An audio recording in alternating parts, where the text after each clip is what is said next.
Nous sommes le pont entre les États-Unis, le Canada et la RDC. ExoFreight, pour vos transferts de colis en toute sécurité et en toute fiabilité. Notre particularité est que pour vos différentes commandes des véhicules neufs ou usagés et autres colis, nous effectuons l'achat à partir des États-Unis, du Canada et nous livrons en un temps record en République démocratique du Congo. Nos adresses, aux États-Unis, 1000 Montana Drive, Charlotte NC, 28216. Au Canada, 6377, Boulevard Monk, H4, E3, H8. À Kinshasa, au numéro 32, avenue Kitona, quartier Rigini, commune de Lemba, et bientôt à l'est de la RDC. Avec ExoFreight, il n'y a plus de limites.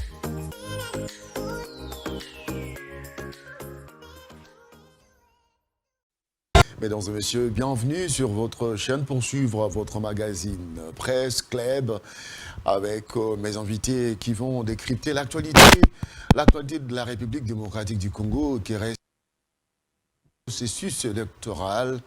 Eh bien, nous assistons au dépôt des candidatures des candidats présidents de la République et ce samedi, le chef de l'État, candidat à sa propre succession, a déposé sa candidature. Nous allons en débattre avec mes invités qui sont sur ce plateau. Je suis avec Gardy Diane, c'est un habitué de cette émission, journaliste indépendant mais très pointu dans ses analyses. Il est avec nous. Gardy, bienvenue. Merci beaucoup Christian Chibassou, bonjour, et je profite pour saluer mes co-débatteurs, mais également les téléspectateurs, et juste apporter une précision. Maintenant, je ne suis plus indépendant, maintenant j'ai un organe de presse qui s'appelle Les Francs-Tireurs, c'est un média en ligne. Les Francs-Tireurs. Les Francs-Tireurs, voilà. Ça vous reflète réellement, parce que vous êtes les Francs-Tireurs. Espérons. Eh bien, bon vent à ces médias, les Francs-Tireurs. Connaissant l'homme, ça sera un média qui va communiquer avec beaucoup d'objectivité. Nous, le principe, c'est que on s'est mis au combat de la rédemption. J'ai l'habitude de le dire sur ce plateau ici. Je crois que la qualité du débat public est un indicateur important pour résoudre cette crise de politique, ce rapport entre dirigeants et dirigés. Et nous, on s'est fait l'obligation d'être engagés, mais pas partisans. C'est-à-dire engagé, on n'aura pas peur de pouvoir mettre la main sur les différents dossiers, sur différentes questions, mais seulement on le fera sans parti pris et sans état d'âme. Merci beaucoup, Gardidiane. Et cette fois-ci, nous avons pris la résolution de ne pas seulement accorder la parole aux journalistes sur ce plateau, mais aussi aux acteurs de la société civile, aux politiques, par rapport à l'actualité, pour qu'on puisse décrypter, parce que nous avons besoin de comprendre les enjeux de l'heure. Lui, c'est Dieudonné Mouchagalusha, il est président du panel des experts de la société civile. C'est ça? Oui, exactement. Je n'ai pas oublié, je n'ai pas massacré. Dieudonné Mouchagalusha, bienvenue. Merci beaucoup Crispin, je suis ravi d'être invité pour la première fois sur ce plateau que je découvre beau, magnifique, avec beaucoup d'améliorations, mais le design et puis les images et tout. Donc je voulais vous dire bravo et je suis aussi content d'être en face avec mon compatriote. Je sais qu'il a toujours eu à être franc, comme d'ailleurs le disent aux médias. Et les francs-tireurs. Les francs-tireurs. Donc, espérons qu'on ne va pas tirer sur quelqu'un, mais on va tirer sur des bonnes causes. Nous, on tire sur les idées. Il va tirer sur les informations. C'est ça la notion des grands esprits. Voilà. Dieudonné Mouchagalusha, merci d'avoir accepté l'invitation. Mais malgré tout, malgré que vous étiez un peu souffrant, Dieu aidant, aujourd'hui on retrouve cette belle voix de Mouchagalusha. Merci beaucoup, c'est grâce également à vos prières parce que vous m'avez encouragé, mais effectivement, je ne suis pas encore vraiment au point, mais je ne pouvais pas rater une occasion comme celle-ci. Et j'en profite pour préciser que non seulement je suis le coordonnateur du panel des experts de la société civile, mais également j'en suis le porte-parole. Très bien, dans double casquette. Merci. Eh bien, l'actualité reste dominée par le dépôt des candidatures. Analyse faite, nous constatons que les acteurs politiques se sont donnés à cœur joie à pouvoir déposer des candidatures à la députation nationale, provinciale, mais à la présidentielle aussi. Mais il s'avère qu'à ce jour, le FCC de Joseph Kabila Kabange n'a pas déposé des candidatures. Ils sont hors jeu. C'est du boycott. Est-ce qu'on va assister à à un dialogue. Vous êtes un expert. Nous voudrions bien, avant d'accorder la parole à Gardidiane, qui est journaliste, vous qui êtes expert en matière électorale aussi, je l'ai dit, parce qu'on connaît votre expertise dans cette matière, comment voyez-vous les processus électoraux avec ces enjeux? Pas de présence du FCC, la Mouka qui arrive en dernière minute avec Fayoulou qui dépose sa candidature après avoir donné le mot d'ordre à ses députés de ne pas déposer des candidatures. Il y a défection dans les rangs de la Mouka parce que le boss a déposé, mais nous n'allons pas être éligibles. Est-ce que le président de la République, avec sa classe politique, va accepter une prolongation pour accorder la chance au FCC et la Mouka de pouvoir se mettre en danse? Ces tableaux-là, comment vous le présentez? Bon, personnellement, j'ai toujours été constant depuis que j'étais le tout premier, ou je dirais même mon organisation a été la première contre tous à avoir annoncé que les élections n'auront pas lieu le 20 décembre 2023, la date prévue par la CENI. Pourquoi? Plusieurs raisons, en dehors d'abord du tableau que vous venez de décrire ici. La date du 20 décembre d'abord, c'est une date qui est illégale. Je me suis toujours posé la question si le président de la CENI, Denis Kadima, qui avait fixé le calendrier électoral, il l'avait fait sciemment. Est-ce que c'était par ignorance? Je doute fort. Est-ce qu'il a fait pour piéger les gens? Je doute fort. Est-ce qu'il a fait cela pour déjà annoncer ou chercher déjà une brèche, sachant que le 20 décembre ne sera pas une date légale, parce qu'elle est en contradiction avec l'article 12 ou 52, l'article, je n'ai pas l'exactitude, mais elle est en violation avec la loi électorale. Or, nous savons très bien que la loi électorale, c'est l'instrument juridique de tout l'arsenal juridique, si je peux me permettre cette tautologie, sur les élections. Or, quand on viole déjà la loi électorale, parce que les élections sont prévues seulement un jour férié ou un dimanche. Mais si vous prenez le calendrier, ce n'est pas moi qui l'ai dit, vous prenez la loi électorale, vous allez le dire, ça a été ainsi libellé dans la loi électorale qui a été adoptée à l'Assemblée nationale et promulguée par le président de la République, son Excellence Félix-Antoine Tshisekedi Tshilombo. Vous voyez directement qu'on a violé en fixant la date du 20 décembre qui tombe un mercredi. C'est un fait anodin peut-être, mais si déjà l'institution qui est habilitée, qui est appelée à faire respecter les instruments juridiques qui régissent la centrale électorale, commence déjà elle-même à violer cet instrument-là principal, il y a lieu de se poser la question sur la suite. Et ce qui démontre que ce qui va suivre ne sera pas légal, ne sera pas conforme au texte, ne sera pas conforme aux normes et aux principes. Ça, c'est un premier élément. Le deuxième élément, nous avons vu, non seulement on a violé la loi électorale, mais on a également violé la Constitution de la République. Et nous, encore une fois, nous étions ou nous sommes les seuls à avoir saisi la Cour constitutionnelle pour alerter sur ces faits-là. Parce que comme acteurs de la société civile, nous sommes non seulement légalistes, mais nous sommes gardiens des valeurs citoyennes. On ne peut pas accepter qu'on commence à violer les textes comme ça et ne plus respecter les principes qui nous régissent ou les instruments qui... Vous militez pour que le président de la CENI puisse revoir le calendrier en mettant un jour férié comme le dit la loi. Voilà, déjà en faisant cela, donc les élections n'auront plus lieu à cette date telle que c'était prévu. On va y arriver. On a violé l'article 12, là je suis précis, l'article 12 de la Constitution, où la CENI s'est donné les prérogatives de pouvoir enrôler les Congolais des pays étrangers, c'est-à-dire des Congolais vivant à l'étranger, selon son choix. Ça, je n'ai jamais compris où est-ce qu'il a tiré les prérogatives. Il fallait commencer quelque part. Bon, on avance. Maintenant, pour répondre directement à votre question, est-ce que les élections, comment on les voit? Pour parler des bonnes élections, puisque c'est ça les mots-clés, il y a 4 principes. Il y a 4 piliers, s'il faut dire ainsi. On doit parler des élections doivent être libres, démocratiques, transparentes et apaisées. Libres, démocratiques, transparentes, apaisées, inclusives plutôt. Alors, dès lors que nous avons des élections qui ne sont pas inclusives, parce que du côté des électeurs, jusqu'à présent, il y a une partie du territoire national qui n'a pas fait enrôler les compatriotes qui habitent à Rutshuru, à Massissi et ici à Kwamutu, n'ont pas participé à la refonte du fichier électoral. Il y a une jurisprudence, M. Mouchakaloucha. Non, en 2018, Béni a voté après. La jurisprudence, il faut voir dans les contextes où ça se trouve. Le contexte de 2018 et le contexte actuel, c'est différent. Ça, c'est une chose. Deuxième chose, du côté des compétiteurs, vous venez de le dire vous-même, il y a des compétiteurs qui n'ont pas souscrit au schéma des élections pour le moment. Tout simplement parce qu'ils n'ont pas confiance dans la centrale électorale. Non seulement confiance dans la centrale électorale, mais il n'y a pas de transparence dans les opérations électorales.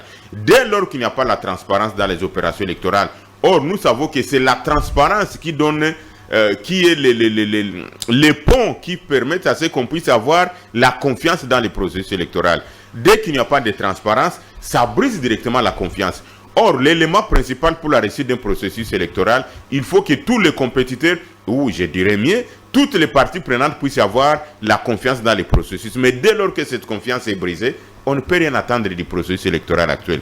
Donc, pour moi, je continue à dire que le processus électoral actuel, il est crispé et qu'il va falloir réfléchir sur la manière dont il faut résoudre la question pour que finalement on amène tout le monde dans ce processus, où je dirais mais encore une fois de plus les parties prenantes pour qu'on arrive à cela. D'autant plus que vous avez vu sur la refonte du fichier électoral tout ce qui s'est passé en termes d'irrégularité. Et à ce jour, je peux le démontrer qu'il n'y a pas un fichier électoral consolidé.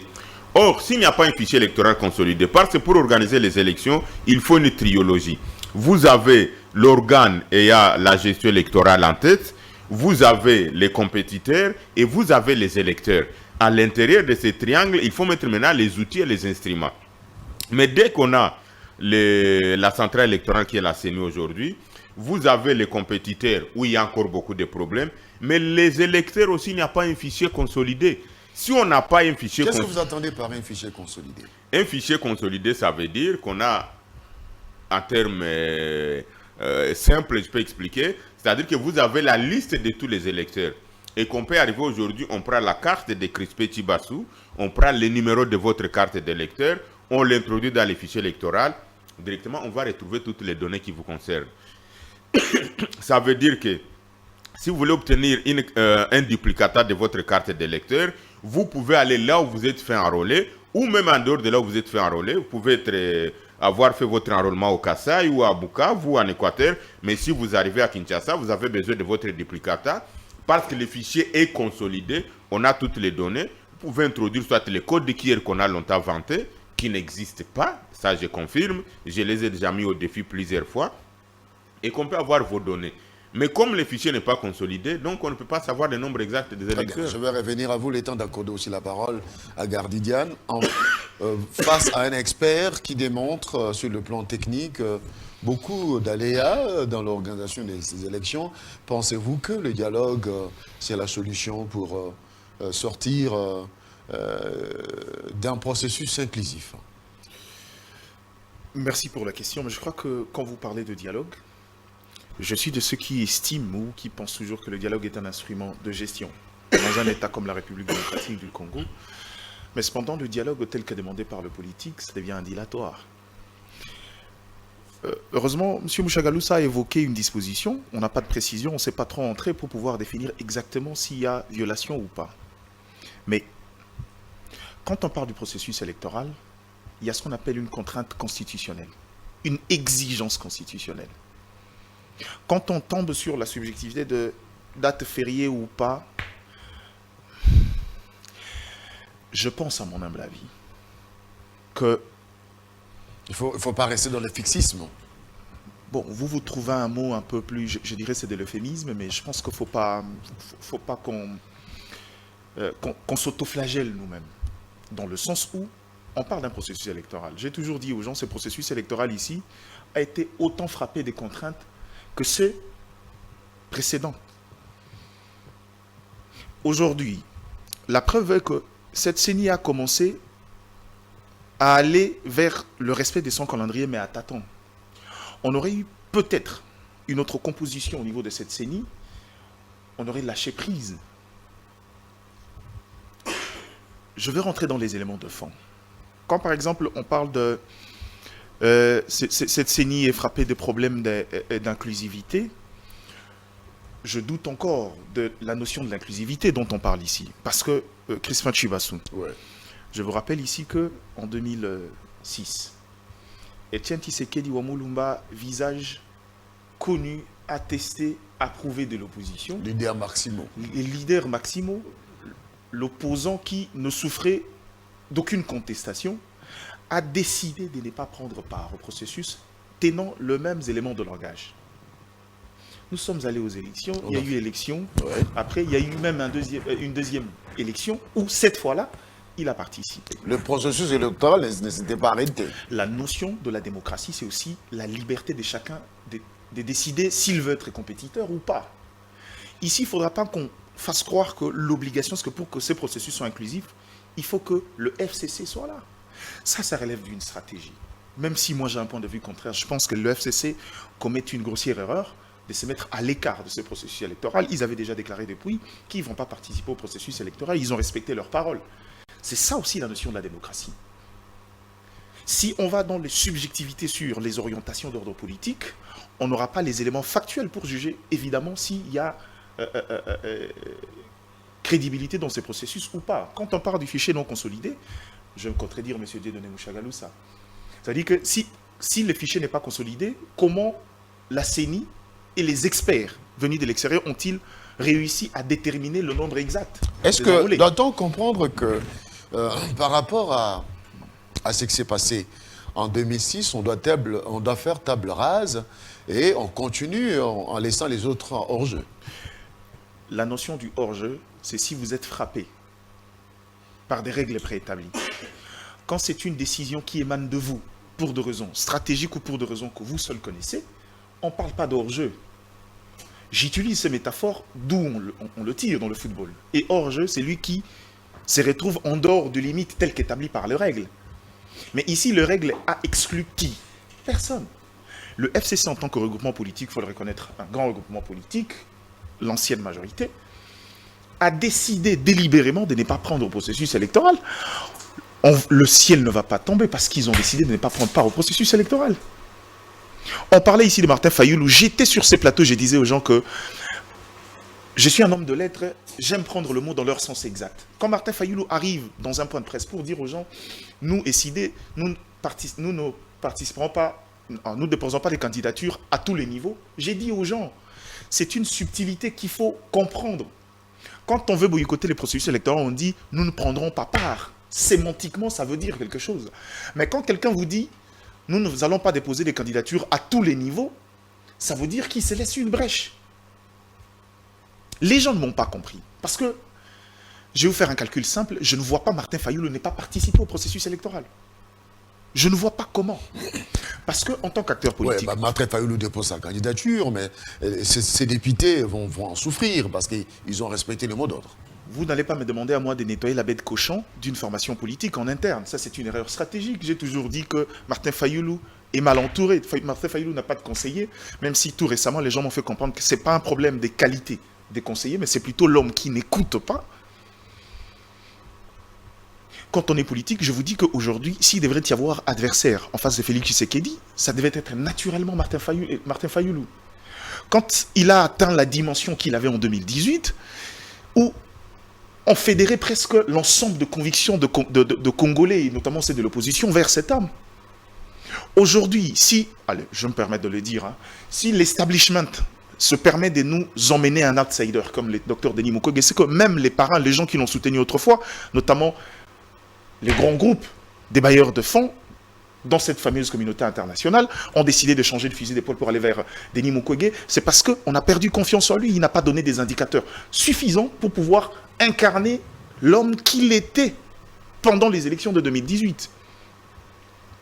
Écoutez. Donc il a perdu de sa superbe. Il a perdu de beaucoup de choses. Parce que Martin Fayoulou n'a pas compris une chose. Parce que quand on a été aussi important aux élections de 2018, après, il faut vite redescendre. Il est resté dans l'état émotionnel de 2018. Il est rentré dans une sorte de schéma. Je sais qu'il a voulu faire comme Etienne Tshisekedi ou Moulumba. Nous connaissons tous quelle était l'orientation d'Etienne Tshisekedi parce que je suis de ceux qui estiment que si Etienne Tshisekedi ou Moulumba avait dans ses visées les intentions d'être vraiment un dirigeant, un président de ce pays, il serait devenu de regard de par sa carrure, de par son agenda, de par ses contacts. L'homme préférait rester dans son rôle d'opposant, titiller les autres. La preuve, c'est que la plupart des fois, on lui a donné l'occasion de participer dans la gestion. Nous connaissons comment ça s'est terminé en quai de poisson. On comprend qu'il était dans ses orientations. Il a voulu faire comme l'homme, sans pour autant se donner la politique ou l'orientation comme lui. Vous ne pouvez pas arriver, après 5 ans de mandat, vous faire appeler président élu. Mais quand vient de problèmes du genre de problèmes d'ordre sécuritaire, vous indexez les autres. C'est de l'irresponsabilité politique. Mais lors du dépôt des candidatures, Martin Fayoulou a déclaré qu'il reste toujours dans son combat de la vérité des urnes. De la vérité des urnes. Ça s'appelle quoi? Ça s'appelle quoi? S'accrocher. S'accrocher aux éléments. C'est-à-dire c'est son élément de langage favori. Il pense que c'est la seule orientation, c'est le seul élément de langage. Ou encore, il en a fait son storytelling, une histoire rattachée à lui et qui va continuer à se revendiquer. Président élu, sans pour autant avoir la possibilité d'agir ou de faire quoi que ce soit. C'est ça le problème. On ne va pas rester sur Martin Fayoulou. Revenons sur l'ensemble du processus. Et quand on dit aujourd'hui que les élections, n'auront pas lieu en décembre, jusqu'à preuve du contraire, je ne vois aucune raison factuelle qui empêcherait qu'il y ait élection. Je n'en vois pas. Alors, je n'en vois pas. Citez-moi un élément factuel qui prouve à suffisance qu'il n'y aura pas élection. Nous sommes journalistes. Le président de la République a séjourné à Lubumbashi. Mais lors de son séjour, il y a eu la présence de l'ancien président zambien Jakaya Kikwete, qui est arrivé. Nous avons vu des tweets, les réseaux sociaux a chauffé à rouge, en indiquant que Jakaya était venu sur invitation du président de la République, bien sûr, mais dans le but de pouvoir faire la facilitation entre lui et Joseph Kabila. Est-ce que ne pensez-vous... Bon, on ne va pas tomber dans les suppositions, mais du moins, Jakaya était là.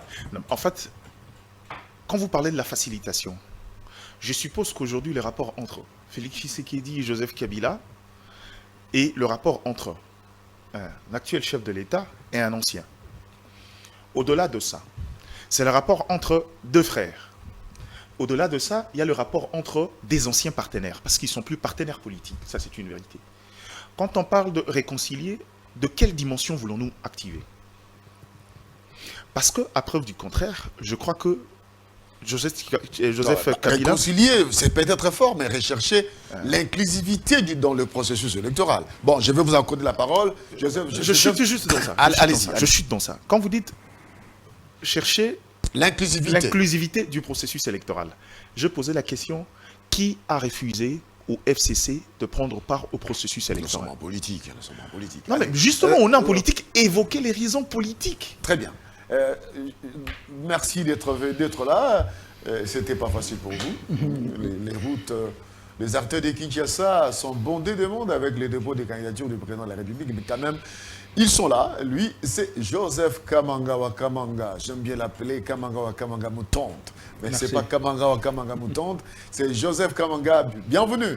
Merci beaucoup, estimé. Allez, il y a aussi Siméon Isako, à qui j'ai dit bonjour et bienvenue. Merci. J'ai rencontré votre frère, j'ai eu du mal à partager entre vous et votre frère. Vous vous ressemblez tellement. L'effet Marlon. L'effet Marlon. Comment vous allez? Je vais très bien, merci. Merci d'être venu. Alors, Joseph, vous avez la parole. La présence du président zambien à Lubumbashi, comment avez-vous analysé cela? Est-ce que, pensez-vous que les politiques sont en train de négocier en sourdine pour rechercher l'inclusivité? Merci beaucoup pour la parole, estimé Crispin Chibassou. Je sais qu'en politique, toutes les pistes sont bonnes lorsqu'il faut explorer une solution de paix. Ça s'est dit, ça s'est chuchoté, comme ça a été, que l'ancien président devrait faciliter, je reviens sur les termes qui ont été utilisés, entre les deux partenaires, Joseph Kabila et Félix Tshisekedi. C'est là en vue de créer un climat de paix à l'approche des élections. Mais je me vois mal placé lorsque dans un camp, on refuse catégoriquement qu'on ne peut pas, et cela n'est pas prévisible. Acceptons que lorsqu'il y a de couac, les processus électoraux évoluent, certes, mais il y a de couac avec certaines parties prenantes, dont le FCC de Joseph Kabila. Vous avez vu au moins 92 députés nationaux qui sont encore fidèles à Joseph Kabila en respectant le mot d'ordre du boycott du processus électoral, se sont retrouvés pour encore reconforter leur position Moi, je pense que la position de la RDC aujourd'hui, c'est une position stratégique qui, à moindre heure, peut embraser toute la sous-région. D'où l'intérêt ici, c'est de pouvoir aider la RDC à bien parcourir cet élan démocratique. En suivant électoral. l'interview du président Jacques Kikwete, il dit « Je suis ici comme membre du comité des sages, membre de la SADC, du comité des sages des sages de la SADC. » De la SADC. Ça veut dire que dans ces missions, les sages ont pour mission, dans ce comité de la SADC, de rechercher plutôt la paix, là où les climats est tendu. Tout ne peut pas se dire au grand jour, que ce soit les tenants du camp du non, parce qu'il y a des radicaux qui disent jamais ça ne peut pas arriver, mais en politique, le politique a un autre œil que peut-être certains fanatiques ou certains Les faucons. Faucons n'ont pas peut-être. Parce que ici, vous trouverez dans la rue, c'est quelqu'un qui vous dira jamais Kabila ne peut parler à Tshisekedi. Jamais Tshisekedi ne peut parler à Kabila. Et moi, à mon niveau, je ne vois pas les choses de cet œil-là. Ça veut dire deux grands hommes d'État, qui hier étaient chefs de l'État, aujourd'hui l'autre est chef de l'État, l'un comme l'autre ont des stratégies à partager au nom de l'intérêt supérieur de la nation. Mais si aujourd'hui cet ancien président zambien se déplace, il est membre du comité des sages, ça veut dire qu'il y a péril en la demeure. Nous pouvons ne pas le dire. Gardien vient de le démontrer, mais qu'il a mis hors jeu, c'est une décision prise. On veut réconcilier dans deux hommes, le libre ou on veut réconcilier les deux acteurs politiques. S'il vous plaît, le libre arbitre. Ça veut dire, ici, moi je ne parle pas, je ne veux pas souvent individualiser le débat. Je vois ici les institutions. Ça veut dire Félix Tshisekedi, président en exercice. Je vois Joseph Kabila, ancien président de la République, sénateur à vie, mais également chef de file d'une partie importante du processus électoral, qui est l'FCC.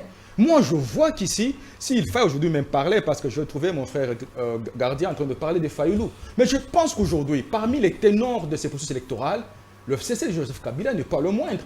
Donc, il faut prendre en considération le poids, s'il faut dire entre guillemets politique, le FCC n'est pas négligé lorsque le processus électoral est en train d'évoluer en dents de scie. Parce qu'il faut le dire, Fayoulou a trébuché, il s'est ressaisi, il est parti mais en retard. Et je crois qu'il ne pourra pas... Sans députés nationaux. Sans députés nationaux, l'homme revient sur sa vieille chanson, comme c'était en 2018.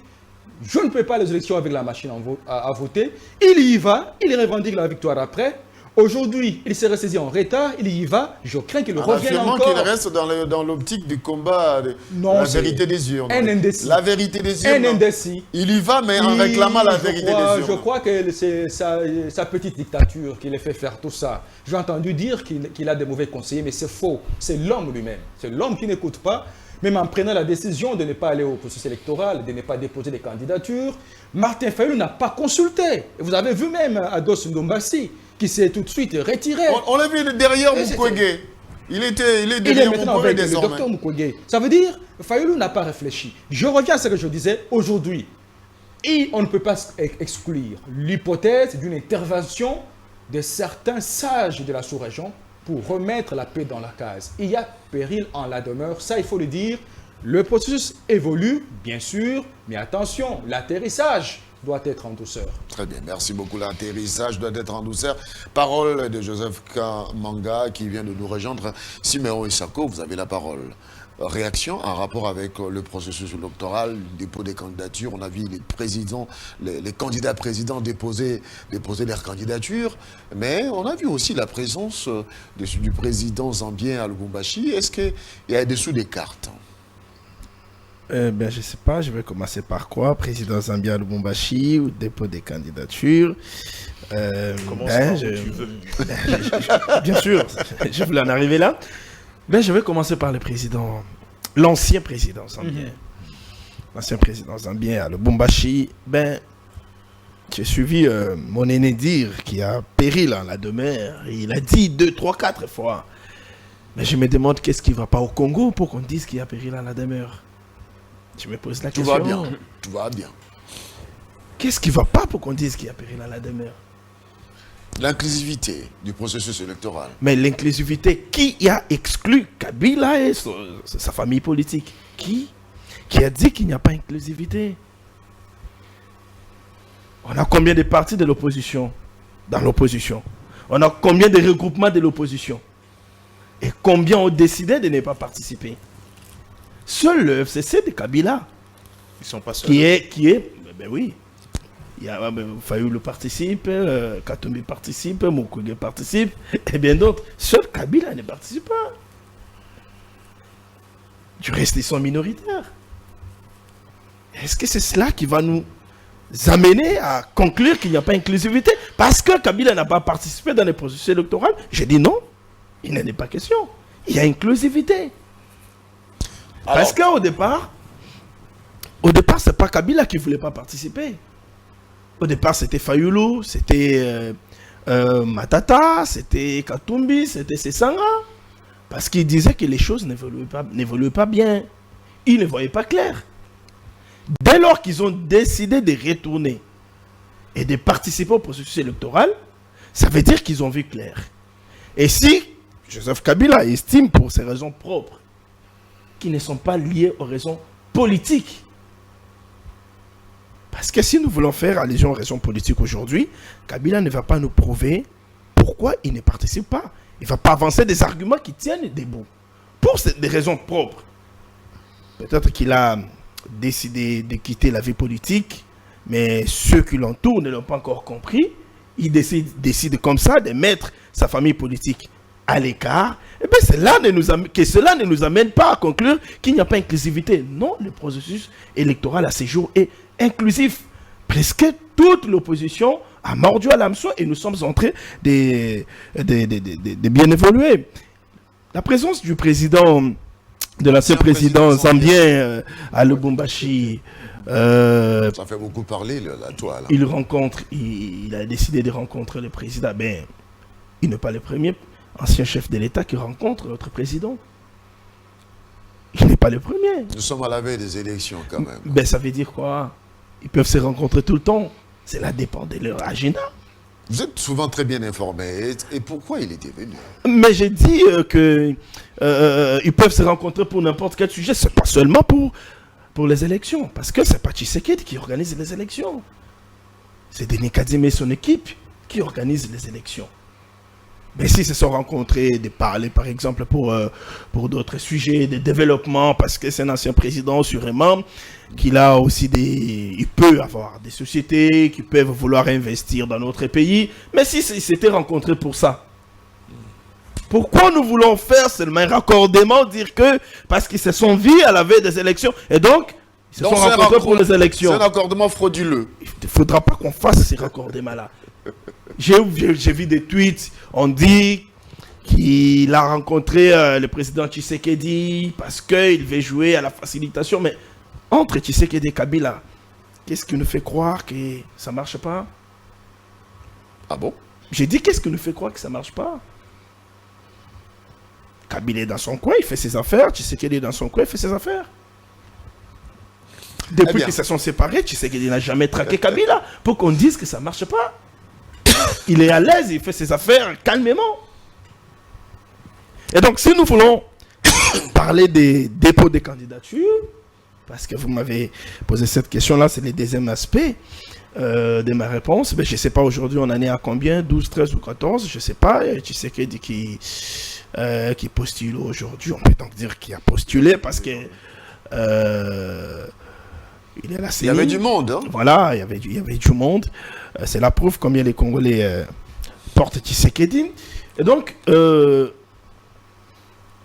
j'aimerais dire qu'il y a aujourd'hui des sondages un peu partout à travers le monde sur la présidentielle du 20 décembre 2023. Des sondages ici en Afrique, en Europe, aux États-Unis, un peu partout. Même chez nous en RDC. Tous les sondages, en ce moment où nous parlons, donnent Tshisekedi vainqueur de la présidentielle. Les derniers sondages lui ont même donné 74%. Moïse Katumbi 10%. Je parle du sondage grand œil. Tshisekedi 74%. Les derniers sondages. Ça veut dire que on peut avoir 1000 candidatures. On peut en avoir 2000, 3000. Mais au finish, c'est au peuple de décider. C'est au peuple de juger. C'est au peuple de décider et de juger. Et donc ce peuple-là, Oui. qui doit décider le 20 décembre, c'est celui-là qu'on a consulté en amont par les maisons de sondage. Et c'est ce peuple-là C'est qui l'échantillonnage. a On sait accordé, comment. bien sûr, le tout part de là. L'échantillonnage. C'est pas déconsidéré. Nous sommes au Congo. C'est pas, j'ai dit, c'est pas déconsidéré. C'est pas déconsidéré. Même en 2018, c'était le cas. Alors, C'était le cas. Même en 2018, il était donné vainqueur. Voilà. Et Nous au allons- finish, il avait été proclamé gagnant. Et donc, j'étais en train de dire que c'est ce peuple-là qui va décider le 20 décembre, qui a été consulté par les maisons de sondage. très bien. Et c'est ce peuple-là qui donne, qui sait qu'il est vainqueur avec 74%. Et donc, Très ça ne bien. sera pas une surprise. Donc, il n'y aura Que pas, après les élections, pas de dialogue. après les Il n'y a pas de élections, raison. que Denis Kadima proclame Tshisekedi vainqueur. Très bien. Donc pour vous, il n'y a pas nécessité qu'il y ait dialogue pour chercher l'inclusivité. Le président Tshisekedi, candidat à sa propre succession, sera élu selon les sondages, 74%, au-delà même, comme vous le dites. Merci beaucoup cette fois-ci. Je vais accorder la parole à Moucha Galoucha. Nous allons un peu décrypter ces candidats qui se sont présentés, qui ont déposé leur candidature. On commence par Mukwege. Plus d'une personne parle d'un candidat de l'étranger qui aurait remplacé Martin Fayulu. Comment avez-vous jugé ces allégations sur Mukwege qu'on qualifie de candidat de l'étranger? Oui, si vous permettez, Crispin, avant de répondre à cette question, j'ai des éléments que je peux mettre à la disposition de tout le monde sur base des analyses, mais permettez quand même que je puisse rentrer un peu en arrière. Je pense que nous parlons des questions électorales, je ne veux pas dire avec émotion, avec sentiment, mais on n'arrive pas à l'analyser d'une manière froide. Je voulais dire en pesant les mots que si on va dans le processus électoral à la date du 20 décembre, avec les contours, avec le contexte actuel, avec les mêmes acteurs, il y aura crash. Je pèse bien les mots. Je viens de vous démontrer que jusqu'à ce jour, il n'y a pas un fichier électoral consolidé. Vous allez organiser les élections avec qui? Si on n'a pas des électeurs, je ne sais pas si on est en train de parler des émotions. Vous n'avez pas des électeurs. Il y a eu un enrôlement, M. Mouchagaloucha. Non, l'enrôlement... Il y a eu un enrôlement. Les gens se sont avons le enrôlés. nombre de Il y a eu enrôlés des si cartes le fichier n'est pas les consolidé? cartes. Les cartes d'électeurs ont été remis aux électeurs et les candidats se sont présentés. Bon, soyez un peu. Je voudrais que vous soyez un peu terre à terre. Je suis effectivement terre à terre, Crispin. Oui. Je viens de le dire, je venais de le dire. Il y a une différence entre l'enrôlement et l'identification des électeurs. Or, on a couplé les deux opérations. Ça, je ne vais pas entrer sur ce terrain-là d'ordre purement technique. Mais quand vous regardez aujourd'hui, je pèse et je mets quiconque au défi. Comprenez votre carte Crispin Tibassou. Comprenez la carte de mon frère. Comprenez la carte de mon collègue. Comprenez la carte de mon ami. Prenez les numéros de votre carte. Introduisez ça dans le fichier électoral central consolidé. On ne vous verra pas. Vous n'y êtes pas. Et c'est ça le cas qui se pose même avec les duplicateurs. Vous n'y êtes pas, Crispin. C'est quoi, Alors, je suppose Mais que c'est- tu alors- comprendre quelque chose. Mais c'est ça, en tellement quoi avec ça les peut. dictateurs, on Attendez, met- on en ne quoi retrouve ça pas peut les être. Ça peut déranger l'organisation des non, élections. j'y arrive effectivement. Je vous ai dit que pour organiser les élections, il faut une triologie. Il faut la centrale électorale, il faut les électeurs et les compétiteurs. Si vous n'avez pas un de ces piliers, vous n'aurez pas les élections. Or, pour le cas présent, il n'y a qu'un seul pilier, la centrale électorale. Les compétiteurs, il y a déjà ceux qui sont réticents, je peux démontrer pourquoi. Mais sur les électeurs, il n'y en a pas aussi. Et donc, ce sera la première fois où, à ce jour même où nous sommes sur ces plateaux, il y a des contentieux des électeurs, mais qui ne sont pas faute de la culture démocratique avancée dans notre pays, qui n'ont pas pu faire des plaintes contre la CENI, mais la CENI devrait être traduite en justice. Exact. Pourquoi? Oui, Exact. votre carte d'électeur, vous l'avez, mais les noms ne sont plus visibles à ce jour. Il y a des gens qui cherchent des duplicata qui n'en ont plus. Vous arrivez dans un centre pour aller demander les duplicata, on vous fait asseoir de 8h jusqu'à 20h. Vous y allez pendant 4, 5, 6 jours. Vous cherchez les données ne sont pas visibles, ne sont pas retrouvées. Et c'est quoi? Moi, Nous j'ai parlons vu de ça, quoi? À la commune de Lemba. Vous n'avez pas la parole, Joseph. Non, Mais là, ce sont des contre-vérités parce que moi, j'ai eu mon duplicata Non, à la commune de Lemba. J'ai eu mon duplicata à la commune de Lemba. Ça veut dire que les données, ça veut dire que les données sont retraçables et il y a des données. Donc, s'il n'y avait pas de données, je Non, n'aurais pas eu mon multiplicateur. Nous devons nous abstenir d'amener des contre-vérités sur un plateau de télévision. J'aimerais que aussi sérieux comme celui-ci. J'aimerais que quelqu'un puisse me défier. Moi, je vais vous donner des éléments. Je peux encore approfondir cela en disant non. Des faux éléments. Vous avez vu la CENI elle-même affirmer, la CENI elle-même, mon frère. Il faut éviter de parler des questions nationales, des questions d'intérêt public comme si vous parliez de vous-même. La CENI elle-même avait confirmé qu'il y avait des doublons. S'il y a des doublons avec l'identification de la biométrie complète, ça veut dire avec l'iris et les empreintes. Il ne peut pas y avoir des doublons. Chacun de nous a un seul iris. Même votre propre frère à qui il a fait la confusion, qu'il ne les connaît pas. On va voir que vous n'avez pas le même iris. C'est-à-dire la biométrie complète, on identifie quelqu'un avec l'iris. Et quand vous venez vous faire identifier pour la deuxième fois, l'iris doit être en mesure, si on a fait un fichier consolidé, de reconnaître que nous avons déjà eu cet iris-là. Et ne va pas produire une deuxième carte. C'est simple à comprendre. Si on vous a déjà identifié avec l'iris, qui est déjà dans les données, si vous revenez la deuxième fois, on ne peut plus vous identifier parce que vos données sont là. On va reconnaître que vous avez déjà été identifié. On parle de quoi? Ça, c'est une preuve. Vous n'allez pas me... Nous avons en face de nous des techniciens. Vous n'allez pas me dire le contraire. Moi, je pense que... Attends un élément. La manière dont la CENI a fait la consolidation des données. On a fait la consolidation des données par monitoring, mais pas d'une manière instantanée. Ça veut dire quoi? On termine à enrôler les gens, on met les données sur les flash disques où on demande à quelqu'un, on appelle le téléphone, vous avez enrôlé combien de personnes ce jour? Oh, ici nous avons enrôlé 50 ou 60. Et ce sont les données là qu'on va transmettre. Alors que ça devrait se faire d'une manière instantanée. Au même moment, vous êtes en train d'enregistrer les gens, les données devraient être répercutées dans la centrale.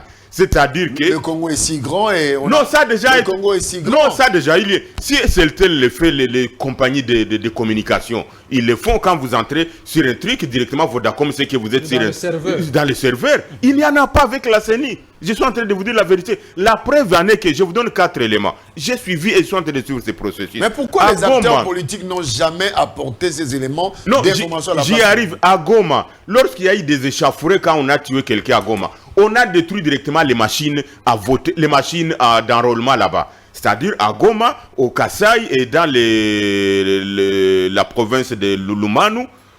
Donc, Lomami, il y a eu des échauffourées. Au moins, il y a des échauffourées, on a détruit les ordinateurs. Donc, les personnes sont sorties avec les cartes. Mais ces données-là n'ont jamais été transmises à la CENI. Ça, c'est un incident. Voilà, c'est un incident. J'y arrive maintenant. La conséquence est plus grave. Lorsqu'on fera l'attribution des sièges avec les CEI, quand on fera l'attribution des sièges avec les CEI, quel sera le coefficient électoral sur lequel on va se baser pour attribuer les sièges à telle personne dans telle circonscription quand on a des données qui sont biaisées? Mais je pense que la CENI dispose à ce jour des nombres des enrôlés dans chaque circonscription électorale. Non, les nombres des enrôlés seront ou sera faux par rapport au coefficient électoral qu'il faut pour l'attribution des sièges. C'est-à-dire, l'essai veut dire quoi? Parce que lorsque vous avez affirmé, M. Mouchagaloucha, attendez, vous avez affirmé qu'après l'enrôlement, les éléments sont mis sur le flash disk et ce flash disk doit être retransmis à la CENI. Je ne sais pas si vous comprenez le déséquilibre. C'est-à-dire que vous avez la carte d'électeur. Vous irez voter, mais en ayant la carte d'électeur, vous n'êtes pas identifié. Ça fausse le nombre réel des enrôlés. Bon, ça, ce sont des éléments purement techniques. Voilà. Dès que ça fausse le nombre réel des enrôlés, les partis qui vont réunir les CEI au niveau national, quand on va faire maintenant l'attribution des sièges, il faut calculer les coefficients électoraux de ces partis en fonction de la circonscription électorale. Et donc, vous aurez dans une circonscription électorale 100 000 enrôlés, 100 000 votants, nombre de maximum, mais en réalité, ils sont 60 000. Donc, vous attribuez un siège à quelqu'un qui ne répond pas à ces coefficients. Ça va mettre beaucoup de liens en illégitimité. On sera en mesure de l'attaquer, on peut le démontrer scientifiquement. On saute ce chapitre-là puisqu'on va risquer de se perdre pour ça.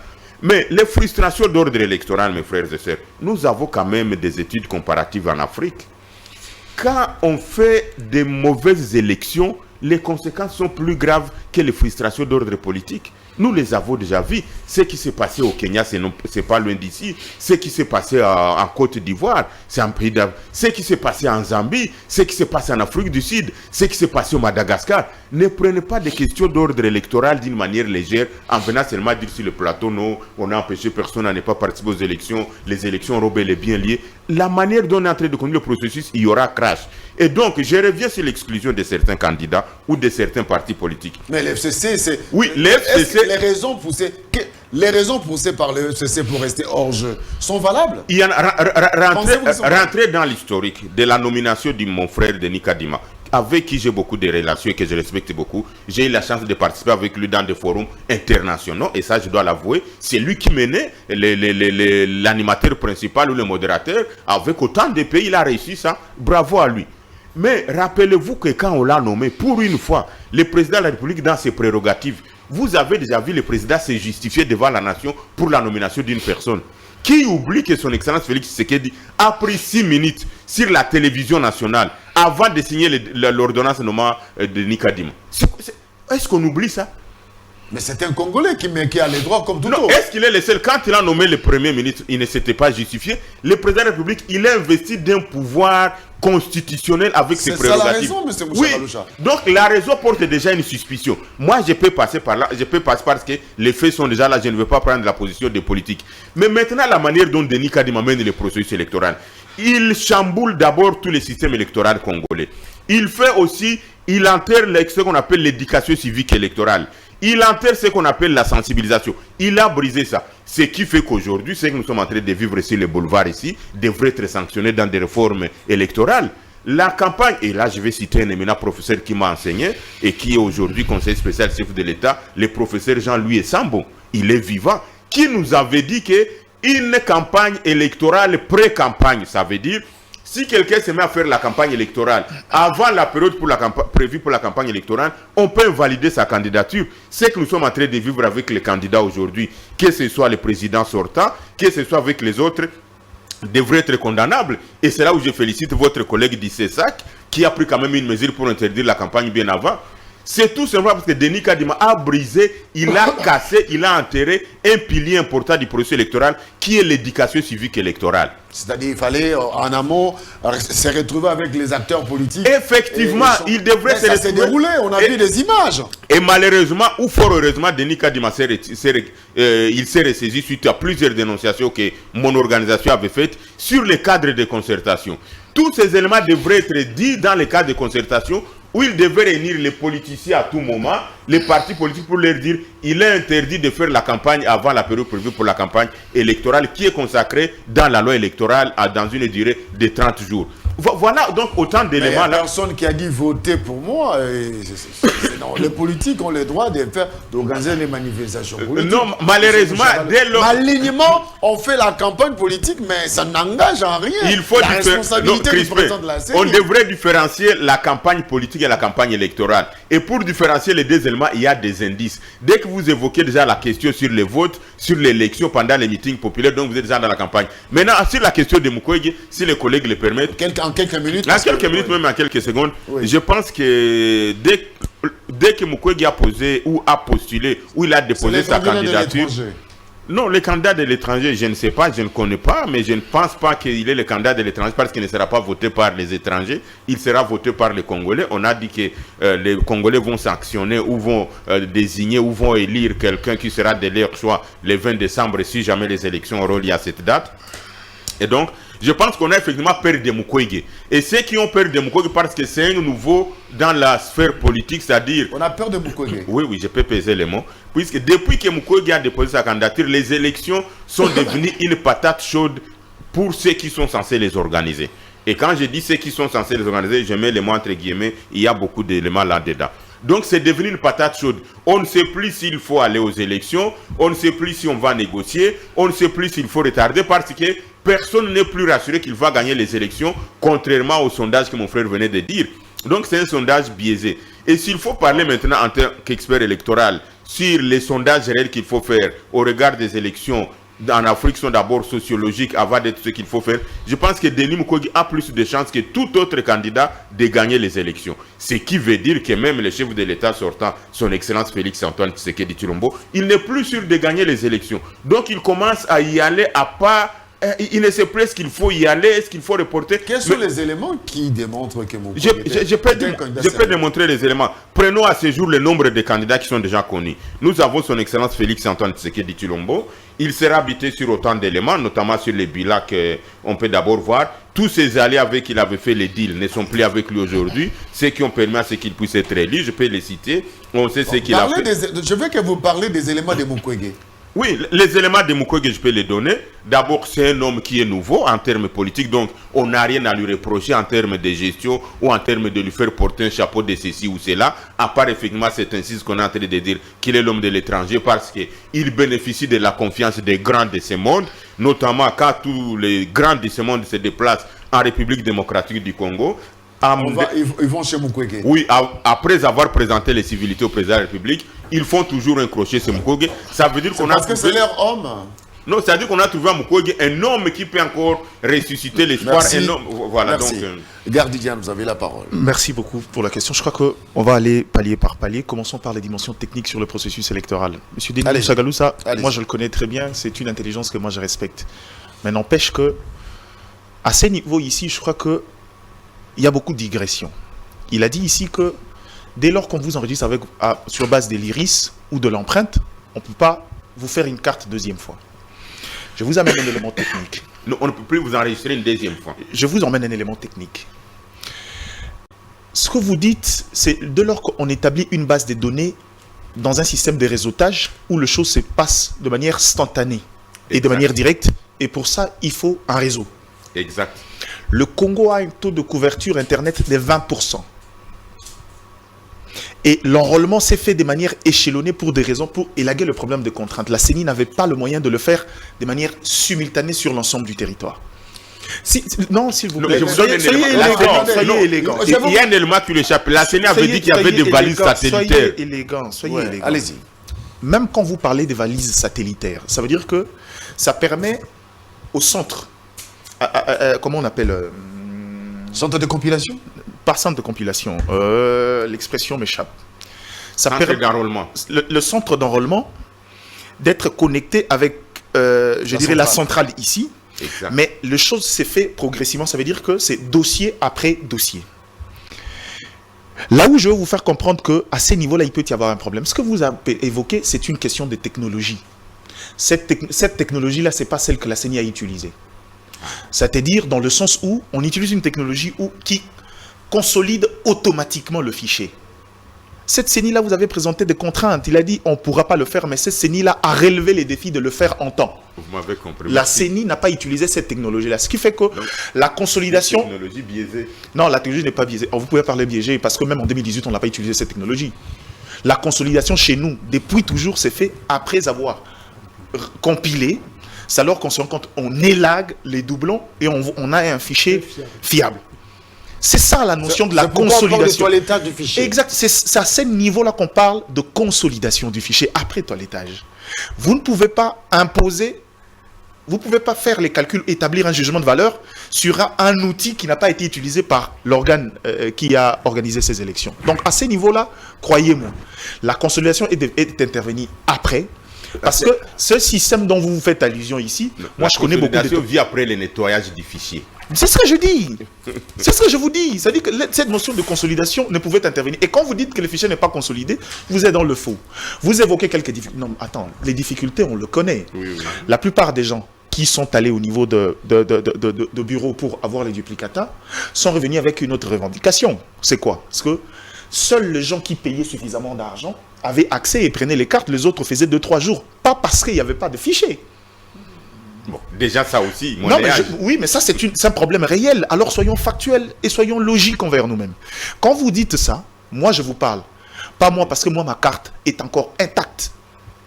Moi j'ai appris, j'ai écouté la sensibilisation, j'ai appris à utiliser. Je sais que surtout les gens qui ont utilisé la première série des cartes attribuées par la CENI, cette série-là, il y avait beaucoup trop de problèmes. Les écrits se sont effacés très rapidement. La CENI l'avait dit. ils vont Oui, dire la CENI avec- l'avait dit. Cette CENI-là, je vous parle. Cette CENI-là, la difficulté, c'est que cette fois-ci, cette CENI-là, un peu au départ, écoute le critique et sait s'amender. C'est pourquoi moi j'apprécie le travail de Denis Kadima. Il sait que ce processus a commencé avec beaucoup de difficultés. Mais à chaque fois qu'on mettait dans sa boîte à suggestions le problème des Congolais, ça se corrigeait, c'est ce qui justifie les résultats de son travail. Donc en gros, quand vous dites qu'avec l'IRIS, non, au regard du contexte, il y a des gens malins qui pouvaient s'enregistrer 2 fois, mais c'est après toilettage qu'on s'est rendu compte. Maintenant, dans la fichier consolidation, c'est là où on intervient maintenant. À ces niveaux ici, puisque vous êtes enregistré soit sur base de l'iris, soit de l'empreinte, maintenant là, vous ne pouvez pas prétendre à une modification quelconque ou autre. C'est une technologie que vous proposez. Je dis d'accord, normalement, ça devrait se faire comme ça. Très bien. Mais au regard... Au moins, là, vous êtes d'accord Oui, avec je vous dis que ça devrait se faire comme ça, mais au Congo, ça ne s'est jamais fait comme ça. Allez. Et parce que cette CENI-là n'avait pas le moyen de sa politique. Je reviens sur un deuxième élément, permettez-moi. La candidature de Mukwege. Attends. Il a parlé de la pré-campagne de candidats. Monsieur Dieudonné Mouchagaloussa, vous êtes expert, vous savez mieux que moi. Au niveau du processus électoral, il y a deux types de contraintes. Il y a des contraintes d'ordre légo-technique et il y a des contraintes d'ordre politique.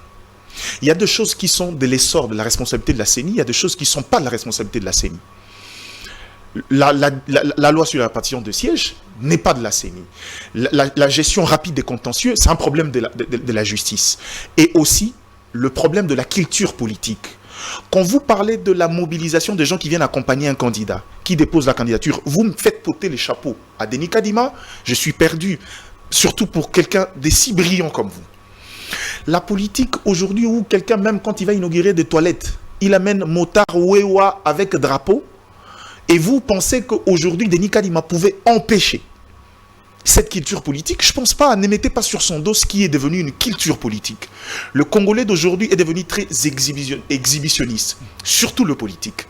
Les politiques aujourd'hui pensent que la façon de prouver son ancrage, c'est sa capacité à mobiliser à chaque fois qu'il se déplace. La preuve, même quand un politique va en voyage, même si c'est un voyage privé, quand il revient, on va l'accueillir à l'aéroport. Ça, c'est une culture, une mauvaise, oui, mais qui n'est pas de l'essor de Denis Kadima. Avançons maintenant. Les candidats de la candidature de Denis Mukwege. Denis Mukwege a déjà par 2 fois fait des déclarations pour dire qu'il n'était pas intéressé par la politique. À quel moment la décision a changé? Quand il y a eu 2 tours, je citerai l'émissaire en premier François Hollande, l'ancien président français. Je citerai également l'engouement de quelques hauts responsables des Nations Unies. Malheureusement, moi je suis journaliste, je connais mes implications, je sais comment la loi peut me sanctionner, contrairement à vous. Vous êtes société civile. C'est après des conciliabules. C'est après un bon nombre de consultations. Et c'est parfois des digressions. Vous verrez, quelqu'un arrive, on va à l'Est pour aller voir des gens, mais nous savons tous, c'est la politique. Nous, nous sommes observateurs. C'est des gens qui ont réussi à le convaincre, à le faire changer d'avis. Pourquoi maintenant? Dans la notion du pourquoi. Pourquoi ces gens-là se sont retournés contre lui? Parce que nous savons tous qu'aussi, dans l'élection 2018, la candidature portée par la communauté internationale, c'était Martin Fayulu. Pourquoi ils sont allés là-bas? Parce que, un peu comme vous, ces gens-là se sont dit, au regard de la crise des politiques qui existent en RDC aujourd'hui, si on veut avoir plus de chances d'imposer un candidat, il faut passer par des candidats neutres. Pourquoi? Quand on est la République démocratique du Congo, peu importe ce que vous faites, la taille de réalisation se heurte à la grandeur du chantier que la RDC. Ils savent qu'il y a un goût d'inachevé. C'est ceci, le Congolais est devenu très exigeant vis-à-vis des politiques. Et s'il faut actionner un levier, apporter quelqu'un qui serait lavé de tout soupçon, de tout reproche de l'ordre politique. Ils sont dans la culture de l'outsider. C'est pourquoi ils amènent Denis Mukwege, d'ailleurs tardivement. Pourquoi? Parce qu'ils ont joué sur 2 éléments. Ils disent, de par la notoriété, son statut de prix Nobel de la paix, et de par le rôle qu'il a joué dans la situation de l'Est, c'est quelqu'un sur qui on peut facilement créer autour de lui de l'émulation et lui accorder un suffrage favorable de la population.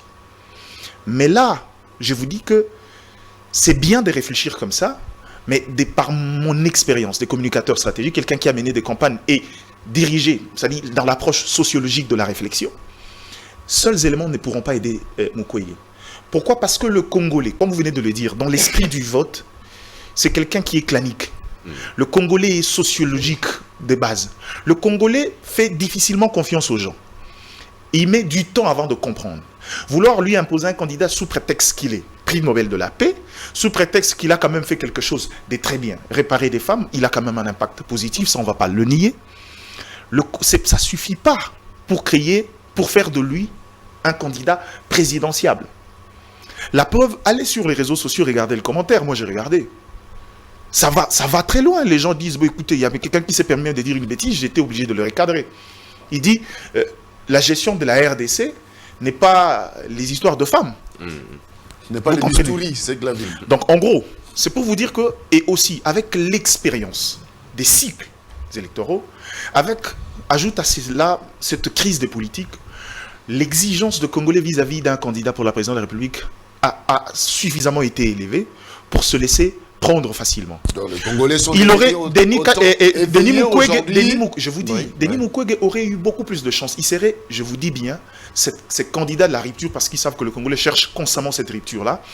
Si c'était une décision réfléchie, ils avaient pris le temps de recréer une dynamique interne, il aurait eu plus de chance.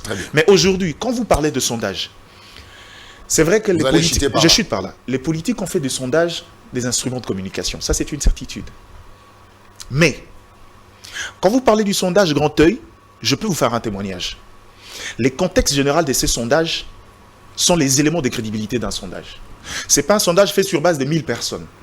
On vous prend un échantillonnage, on est une population de près de, disons, 120 millions. On dit, la moyenne, c'est arriver au moins à 1% de l'ensemble de la population, sur 15 000 disséminés à travers la République. C'est déjà des gens qui ont une bonne volonté. Et au-delà de ça, dans le factuel, je vous ai dit ici que quand vous prenez les backgrounds politiques, vous étalez tous les candidats qui sont alignés, qu'on le veuille ou non. On n'aura pas tous les temps Félix pour nous. Tshisekedi a plus de parts. Je dois aussi accorder la parole à Joseph Isako. Parce que je vous ai dit ici, les gens qui pouvaient le mettre en mal, comme Martin Fayulu m'a dit, comme Denis Mukwege, ont en interne. Donc, pour vous, le chemin est balisé pour la victoire de Félix. J'ai un élément. Tu sais, l'élément que j'ai dit toujours. Oui. Dans le jargon politique, le mot jamais n'existe pas. Très bien. En politique, il ne faut jamais utiliser jamais. Parce que moi, j'ai vu aussi, c'est comme je vous dis, moi j'ai vu des gens partir dans le sondage. Je vous donnerai l'exemple d'Hillary Clinton. Partir dans le sondage favorite, et la mauvaise gestion de la campagne vers la fin, le chose bascule. C'est la politique. Mais pour l'instant... Il est très content, mon cher. Oui, mais je vous dis, mais pour l'instant... Il donne des éléments probables. Mais pour l'instant, Félix Tshisekedi garde encore son avantage, et c'est vrai. Joseph Kamanga. J'apprécie sa rationalité, son objectivité. Il donne des éléments probables. Oui, Crispin Chibasso, je pars d'un pied pour dire que le dépôt des candidatures, c'est un fait. Denis Mukwege. Moi, je me demande pourquoi, lorsqu'on a une certaine notoriété, on se laisse faire pour déverser tout de suite dans la politique. Si vous voyez tout ce qui se parle aujourd'hui, qui s'est dit aujourd'hui autour de Mukwege, bon sang, vous croirez que le Congolais n'est pas ingrat, mais la maturité. C'est qu'il a compris que là où il était utile, il a laissé sa place. Il devait rester à l'hôpital, en train de prix Nobel, de réparer les femmes. On compte sur lui là-bas. On comptait sur lui, dans ce coin-là, des réparateurs, d'un prix Nobel. Et voilà, tout de suite il s'est déversé. Donc, même son prix de prix Nobel, c'est réduit même dans la société.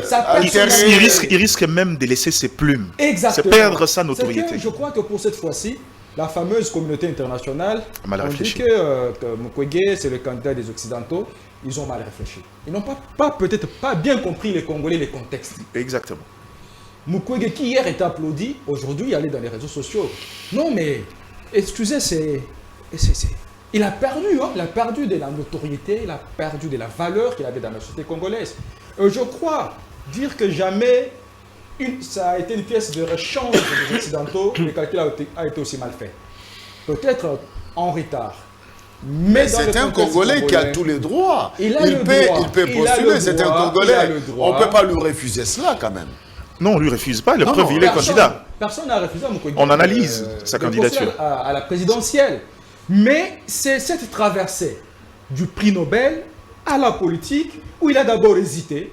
C'est disant qu'il n'était pas intéressé. On a dit bravo, tout le monde avait applaudi les prix Nobel hein, dans ce coin des réparateurs. Voilà quelqu'un qui a aidé les femmes traumatisées dans la partie Est. Et voilà comme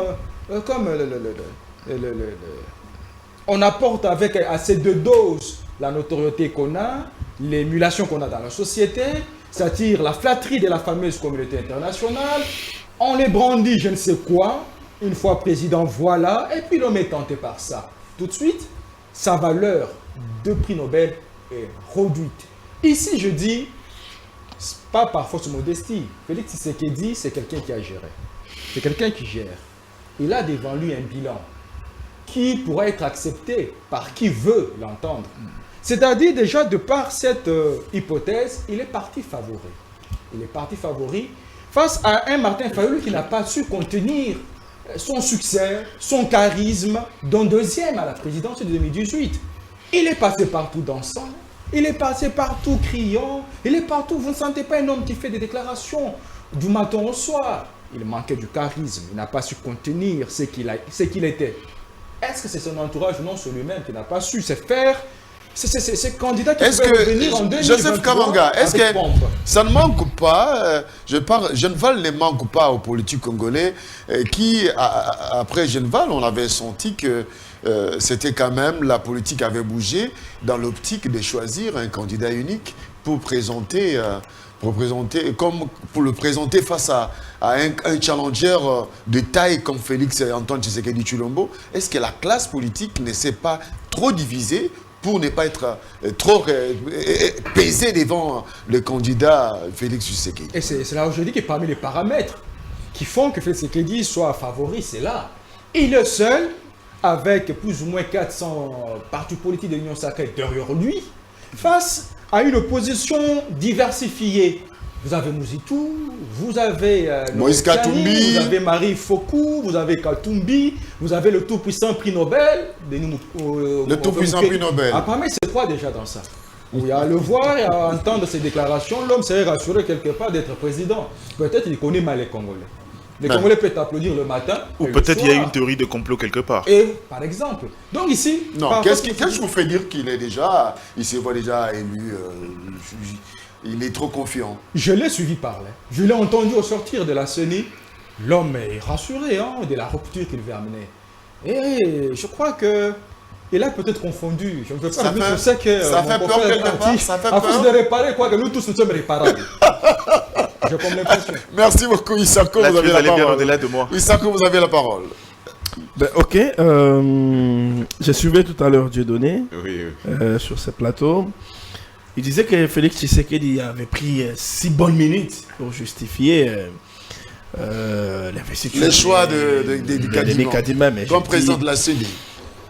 je Ce vais qui encore n'était dire pas là, arrivé, c'est qu'il a dit. je vais encore dire là que ce sont des contre-vérités, parce que tu sais que tu ne l'as jamais fait. non, S'il vous plaît.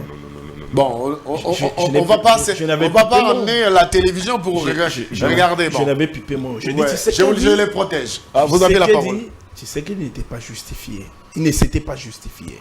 Il avait fait quoi? Mais Tshisekedi avait juste fait comprendre aux Congolais les circonstances qui ont poussé les confessions religieuses à porter leur choix sur Denis Kadima. C'est ce qu'on a eu tous à faire. C'est ce qu'on a eu tous à faire. Il ne s'était pas justifié. D'autant plus que ce n'était pas lui qui avait désigné Denis Kadima. C'était les confessions religieuses qui avaient désigné Denis Kadima. Et bien lui, parce qu'il devait prendre une ordonnance, c'est pas vrai. il avait expliqué. Donc il ne s'était pas justifié. C'est justifié, c'est un peu fort, ces verbes-là. Donc c'était pas justifié. Denis Kadima a tué les cadres de concertation et consorts. J'ai noté qu'il s'est dédié parce qu'il est un peu plus laid dans son argumentaire. Il a dit, il y a eu des remarques, des reproches, tout ça, et puis il est revenu, il s'est rattrapé. il s'est rattrapé, il a commencé à organiser les cadres de concertation. Non, il y en avait depuis les départs. C'est parce que vous n'avez pas voulu participer au processus électoral. C'est pourquoi, à un moment donné, du processus, vous n'avez pas non plus voulu participer Il n'est pas partie à ces prenante au cadres processus il est de n'est la pas société politique. civile. Non, il est de la société civile. Ouais. Ouais. Non, quand vous dites vous n'avez pas, on risque de confondre avec le FCC. Non, même Pas dans la ce société cadre-là. civile participe Oui. aux élections. Même la société civile participe. Allez-y. C'est parce qu'il n'a pas voulu Participez. participer. C'est pourquoi il ne voulait pas aussi aller au cadre de concertation. Il était malade. C'est lorsqu'il a accepté de participer au processus électoral qu'il a accepté d'aller au cadre de concertation et qu'ils ne disent pas que Denis Kadima s'est rattrapé parce qu'il y a eu des reproches, il y a eu des remarques. Non, c'est pas, La preuve, c'est pas les cas. après la rencontre avec Denis Kadima. Voilà. Ce qu'ils ne comprenaient pas, ils ont compris après. Mouzitou. Qu'Adolphe Mouzitou, même Martin Fayou. Voilà. Ils ont Lorsqu'ils fait ont évoluer compris leur l'homme, discours. lorsqu'ils se sont rencontrés, ils ont compris l'homme, sa façon de réfléchir, sa façon de conduire les choses. Ils se sont rebiffés, ils ont mordu à l'hameçon, ils ont continué avec le processus électoral. Et donc, ce qui se passe sur les boulevards, La campagne électorale. ce qui se passe sur les boulevards, peu Denis Kadima prématuré. avec son équipe n'apprécie pas. il y a eu un communiqué qui a été publié et signé d'ailleurs. par Avant même le Patricia. CESAC. Par Patricia. bon Oui, avant Ils même ont le communiqué avant le CESAC. Par Patricia Seya pour Bien dire interdire l'après-campagne. aux candidats. Mais ce n'est pas écouté. Ça, c'est pas une campagne. De s'amener avec, Ça, c'est avec une leurs culture militants politique, lorsqu'ils ce qui s'est viennent, fait. lorsqu'ils viennent postuler. Mais tout le monde est venu Parce avec que des militants. tout le monde, oui, c'est ça. Fayoulou, Donc j'aimerais faire comprendre à Dieudonné que la CENI n'a Même pas- Rex Kazadi est venu avec des militants. avec des militants. Oui, même Marie-Josée Foucault, même Noël Tsani est venu avec des ses- militants. avec Cette des fois, il a militants. déposé quand même. Donc la CENI n'apprécie pas ça. C'est comme Gardi l'a dit, qu'on ne dise pas quasiment de stopper ce qui est devenu pratiquement aujourd'hui comme une habitude. Mais lui ne fait que son travail de rappeler aux candidats, de rappeler aux politiciens que attention, ce n'est pas permis, ne faites pas ça. Et il continue à le faire chaque jour qui passe. Eh bien, je ne suis pas d'accord avec Gardi quand il dit que Mukwege, je ne sais pas si c'est Gardi ou bien Joseph. ou bien Bon, on saura Joseph, qui c'est. Mukwege est candidat de la rupture. Non, on a dit les gens qui l'ont imposé sont venus dans l'esprit de la rupture. Voilà. Parce que Non. lui m'a dit au sortir de la CENI que c'est les candidats de la rupture. C'est le calcul fait la par rupture, ceux qui l'ont revient. imposé. Mukwege n'est pas un candidat de la rupture. La rupture dans ces pays, eh bien, nous avons déjà connu la rupture dans ces pays avec les passés. Tu sais qu'il nous a aidé à rompre avec les systèmes dictatoriaux, les systèmes passés de Joseph Kabila, les systèmes dans lesquels on pouvait détourner, se sentir à l'aise, les systèmes dans lesquels on pouvait violer les lois et principes du pays et se sentir à l'aise. Je pensais que Les tu allais dire le systèmes dans système lesquels- où on imposait les candidats par l'Occident. Ben, je ne suis pas dans ça. Quand on dit rupture, Si, ça tu veut sais dire qu'il que y a dans la une manière rupture. de... En cette matière-là, tu sais qu'il y a une rupture. Voilà. Il n'a pas été Et donc, imposé Mukwege- pas par la communauté internationale. Mukwege n'est pas un candidat de la rupture, comme on peut le croire. On a déjà consommé la rupture. Et nous sommes en train de consommer cette rupture-là. Et donc, s'il veut venir avec sa nouvelle manière de faire, dans d'autres aspects, ben oui, on va l'attendre quand il sera au pouvoir, si jamais Dieu décide qu'il soit le président de la RDC, parce que finish, c'est le peuple qui va...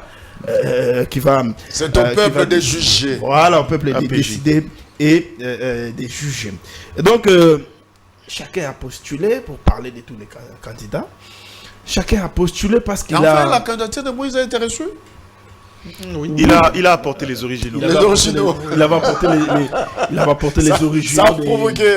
les originaux réclamés par c'est- Est-ce que exigés- c'est exigés légal par- qu'on existe les originaux? Oh oui, mais c'est ce Exactement. qui est fait toutes ces ans. Pour éviter la chaque fois qu'il y a falsification des de dossiers. élections. C'est ce qui est fait Pour chaque fois éviter la qu'il y a- falsification. qu'il y a des- C'est vrai, M. Mouchagaloucha? Oui, c'est ce qui est fait. Je crois qu'il ne va pas nous contredire. C'est vrai, il faut des Oui. originaux? Oui, il y a des éléments, comment il faut dire, des pièces pour lesquelles on existe des originaux, et des pièces pour lesquelles il faut les certifier. C'est- Ah, certifié.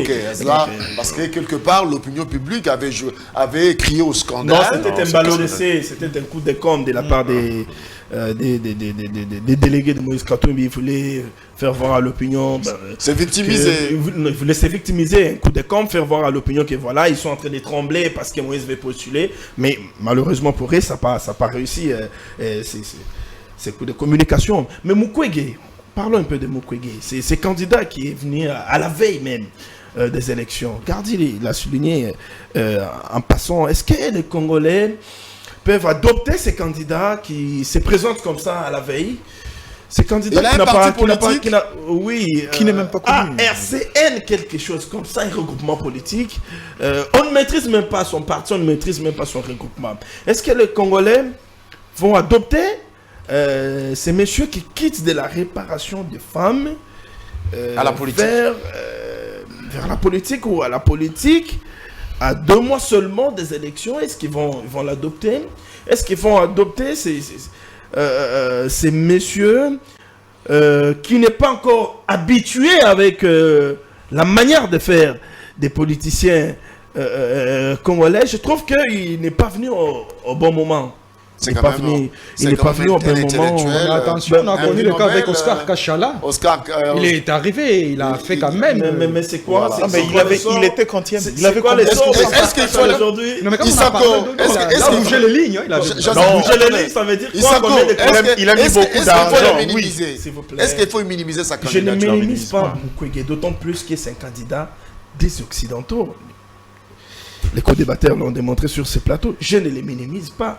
Mais au moins, Dieu donné à dire sur ces plateaux que ce ne sont pas les Occidentaux qui vont voter. Ça veut dire que les Congolais ne sont pas dupes à ces stades. On ne les minimise pas. Mais au moins, une chose est sûre, c'est que Mukwege ne sera pas élu. Je ne suis pas Dieu. Bon, Mais je sais qu'il ne sera pas élu. Il ne sera pas élu pourquoi? Il y a quelqu'un Parce qui me disait comment est-ce qu'on peut financer Mukwege pour réparer les femmes pendant que les mêmes Occidentaux mettaient sous embargo l'État congolais pour ne pas acheter des armes. De quelque part, il n'y a pas théorie de complot avec Mukwege. Bon, disons... non, il termine d'abord. Okay. Allez-y. Ben, j'étais en train de dire que Mukwege, c'est, comme les autres l'ont dit, un candidat de l'Occident, mais qui ne fait pas peur. Qui fait pas peur. Mukwege, Katumbi, je pense qu'ils ne font pas tous peur.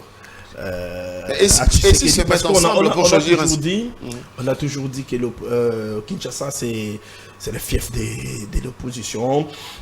On a vu lorsque Mukwege, une simple démonstration, lorsque Mukwege est allé postuler, lorsque les délégués de Kinshasa sont allés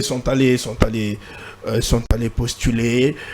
Mais on l'a vu quand Tshisekedi est allé postuler, on a vu que Tshisekedi a prouvé le contraire. Il a prouvé que Kinshasa n'est pas le fief de l'opposition. Kinshasa est devenu le fief de la majorité. Même si on n'a pas respecté la lettre, le communiqué de la CENI. Oui, le communiqué de la CENI n'a pas été respecté, ça il faut le dénoncer. Mais Tshisekedi nous a prouvé que Kinshasa n'est plus le fief de l'opposition, c'est le fief de la majorité. Donc Kinshasa répond désormais à Félix Tshisekedi. Donc Mukwege n'est pas un candidat qui fait peur non plus, Moïse Katumbi, parce que le peuple congolais, comme je l'ai dit, pour ne pas revenir au sondage, c'est déjà exprimé. C'est déjà exprimé. Très bien, on va bientôt citer. Nous n'attendons que le 20 décembre pour concrétiser cette expression.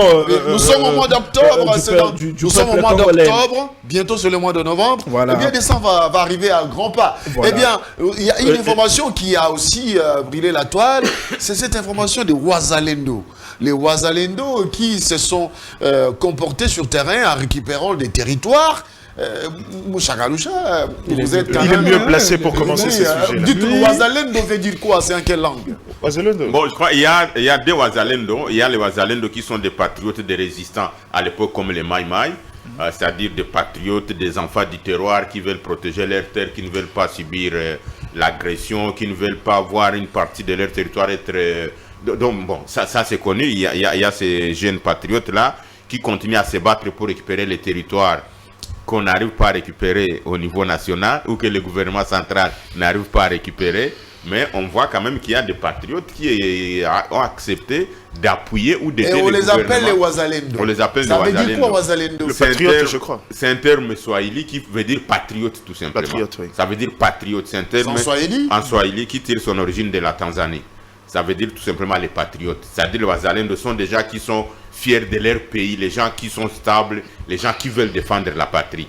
Donc il y a ces Wazalendo-là qui ont récupéré. Par contre, il y a aussi les Wazalendo qui ont été massacrés. Vous aviez suivi les procès qui s'est passé à Goma le 30 août de cette année. Oui, 2 militaires ont été... Oui, il y a 2 militaires qui ont été condamnés, un colonel. Oui. Mais nous, au niveau des organisations des droits de l'homme, nous avons demandé plus que ça, parce que nous avons constaté que tout en faisant confiance à notre justice, les gros poissons n'ont pas été considérés, n'ont pas été pris en considération dans les procès ou dans les verdicts qui ont été annoncés, raison pour laquelle nous avons pris l'initiative de pouvoir nous adresser à la Cour pénale internationale pour qu'elle puisse initier des enquêtes au sens vrai, pour que finalement on sache qui ont été impliqués, non seulement dans les commandements, dans les opérations, dans l'exécution de ces massacres qui ont eu lieu à Goma, parce qu'on ne peut pas laisser quand même l'impunité continuer jusqu'à continuer à tuer des compatriotes, surtout que c'était des paisibles chrétiens, des paisibles fidèles qui étaient dans une église avec les journalistes Merci. en train de prier. On nous informe déjà, il y a déjà le temps, on va bientôt conclure. Alors, vous avez reçu cette information avec beaucoup de joie. Les Ouazalendo qui récupèrent des terrains, Kichanga, on a vu, ils étaient à rond-point quoi là? Trois antennes. Trois antennes. Non, trois antennes, c'est Niragongo. J'ai eu l'info, mais la question Oui. c'est les territoires récupérés étaient sous occupation de quel mouvement? Récupérer, c'est bien. De qui on a pris ces territoires-là? M23. Le M23. Ok. Je reste convaincu que dans le principe, l'État ne peut pas sous-traiter sa capacité, son autorité et le monopole de la violence qu'il a dans les questions des territoires pour les laisser à des simples civils. Pourquoi? J'aime cet énoncé, parce que eux, en tant que mouvement, sont dans la dimension du terroir. Or, l'État est dans la dimension de la territoriale, ce qui incombe l'ensemble de la République. C'est même un manque de respect pour les règles, les us et coutumes et les textes. Maintenant, de plaise, je crois que l'État avait déjà trouvé une solution. Maintenant, quand on rentre dans la notion du Ouazalendo, M. Dieudonné n'a évoqué que le seul côté, des Ouazalendo paisibles. Mais il a dit, il y en a deux. Rentrons maintenant dans la logique, parce que les gens parlent beaucoup du massacre des militaires.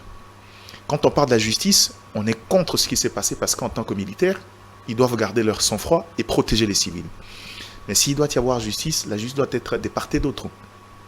Ces gens doivent aussi répondre pour avoir tué un policier. Ils ont pendu un policier pour des gens qui viennent faire une marche pacifique. Quelqu'un qui vient pour des raisons sécuritaires, qui n'a pas tiré sur vous. Ils ont pendu un policier.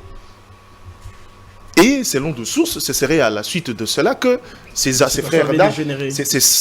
frères d'armes ont défini le contexte comme étant un contexte dangereux et se sont permis d'ouvrir le feu. Même s'ils n'en ont pas le droit. En tant que militaire, vous ne pouvez pas tirer sur des civils, ça, on ne le dira jamais assez. Ça, il ne faut pas. Mais à ces niveaux ici, je crois que la justice doit être de part et d'autre pour faire respecter aussi la mémoire de ces Ouazalendo qui récupèrent les territoires. Les Ouazalendo qui récupèrent les territoires, je crois, je viens déjà d'en parler, ça c'est seul l'État a le monopole de la violence, c'est de la responsabilité de l'État. Quand les civils le font, nous on ne devrait pas se réjouir, surtout intellectuels que nous sommes. Le porte-parole du gouvernement qui répondait à cette question a dit qu'il ne faut pas qualifier des forces négatives à des compatriotes qui se battent pour... Oui, mais on est d'accord. Moi je suis de ceux qui estiment que... Moi je qualifie cela un peu comme Sun Tzu a dit dans l'art de la guerre, l'énergie du désespoir. Et quand on vit depuis toujours des situations telles que la situation de l'Est, à un certain moment... À la guerre, nous avons vu les Français résister contre les Allemands. C'est normal on dit la même chose. J'ai dit, quand on a vécu, c'est ce qu'on appelle l'énergie du désespoir. Quand on a longtemps vécu, on a vu ses frères, ses sœurs, ses parents mourir constamment, c'est ça l'énergie du désespoir. On puise dans le fond de nous pour pouvoir aller faire même des choses dont les vrais, naturellement, on ne pouvait pas faire. Il faut encourager les Ouazalendo. J'ai déjà dit, naturellement, c'est la responsabilité. On ne veut pas les encourager. Ce qu'ils ont fait, c'est bien. Mais l'État ne devrait pas s'enorgueillir parce que, d'une part et d'autre, on relève les faiblesses de l'État. Normalement, à ce niveau-là, la première des choses à faire, c'est reprendre le contrôle de cet espace-là, assurer la sécurité en interne pour éviter la résurgence de forces négatives, mais après, il faut appeler les frères, vous dites, vous avez fait du bon travail maintenant, à la limite, si on estime que parmi eux, il y a des gens qui ont des aptitudes des guerres qui peuvent aider l'État, intégrer dans l'armée pour leur permettre de pouvoir continuer le travail au lieu de les laisser faire les choses. Vous avez 2 minutes pour... Exactement, je ne serai pas long parce que Gardi a dit tout ce que je voulais dire, c'est que l'État ne devrait pas se cacher derrière les Ouazalendo qui sont en train de faire un travail de titan, qu'on applaudit comme des patriotes, comme leur nom l'indique. Mais l'État devra jouer sa mission première, la protection de l'intégrité territoriale, à travers l'armée régulière, les FARDC. Donc, ils récupèrent et il faudra qu'ils soient accompagnés par la police et l'armée pour sécuriser les territoires qui sont en train de conquérir. Et s'il y a des gens qui ont des aptitudes, comme l'a dit Gardi, d'intégrer les forces armées, ils retrouvent les forces armées, mais on ne doit pas trouver ça comme normal. C'est une exception qui sort du principe que la défense et l'intégrité territoriale Non, on ne doit pas trouver ça. On ne doit pas trouver ça normal. Ce sont des exceptions. Seul l'État a le monopole de la violence. Seule l'armée doit se battre pour assurer l'intégrité du territoire national. Mais est-ce qu'ils sont encouragés du fait qu'ils ont fait reculer l'ennemi quand même? Bravo.